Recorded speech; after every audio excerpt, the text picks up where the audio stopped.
pourquoi vous êtes vous et seulement vous? Pourquoi on a conscience d'exister en fait?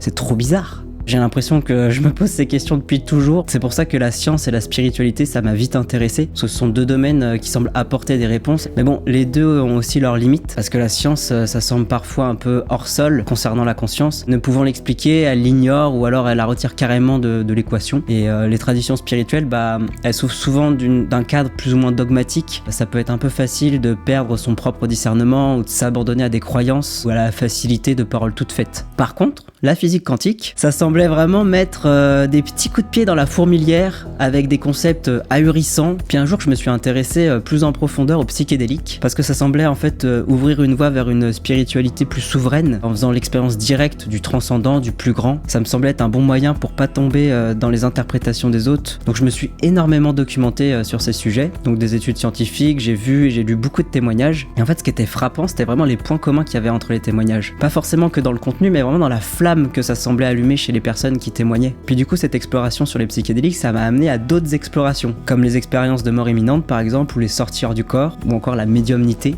Alors je m'attendais pas à me retrouver là, mais je me suis retrouvé là. Et en fait, tout ça, ça a un rapport très étroit finalement avec la conscience.